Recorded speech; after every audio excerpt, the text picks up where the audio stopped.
For more, let's bring in live now Gordon Flake, the CEO of the Perth USAsia Centre. Gordon, appreciate your time. It comes as the US says that it's concerned by China's provocative military activity around Taiwan. This is a challenging area to navigate for President Biden. It certainly is. There are growing tensions, as evidenced by a record number of incursions by Chinese aircraft into Taiwan's air defense information zone. That level of pressure has not gone unnoticed in Washington, D.C. But you put that in the context of a landmark speech given this week by the United States Trade Representative Catherine Tai, which indicated continuing gridlock in terms of U.S.-China trade relations. There's a lot to discuss, and it's good news that they've agreed to have a leaders-level dialogue once again.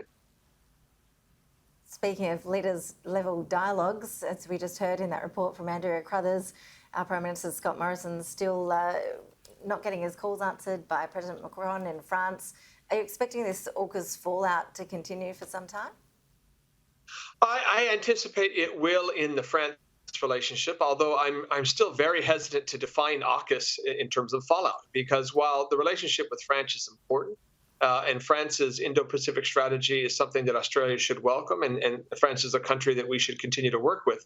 AUKUS itself, in my view, continues to be a tremendous achievement, and we really should be paying a lot more attention to the fact that the new Japanese Prime Minister welcomed it, and the strong words coming out of India in support of it, and what it means for our presence and our role here in the Indo-Pacific. So in the end, AUKUS is an Indo-Pacific deal, and yet we've spent most of our time talking about a European reaction.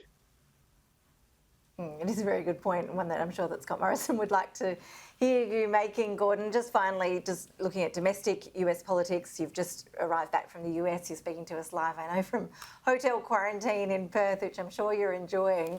In terms of the US budget, we're talking massive figures here. There's also the recent crisis that was averted with Congress surviving that government shutdown that had been threatened. How challenging is that domestic scene at the moment for President Biden? Well, it was a temporary aversion of a government shutdown, and these issues are still ongoing. A large chunk of this is negotiations within the Democratic Party, because there are a diversity of views, more pragmatic, much more middle-of-the-road Democrats who are hesitant to move forward, in a very progressive wing that wants more in terms of spending. And there's two major bills that have to get through. Number one, this $1 trillion infrastructure bill, which is essential, but which is largely being held hostage to a broader spending bill, which it could range anywhere from 1.5 trillion to 3.5 trillion. And once you start talking about $3.5 trillion, you're soon talking about real money. So the United States right now is in the height of negotiations. But again, that's the key. This is a negotiating process. Politics isn't pretty.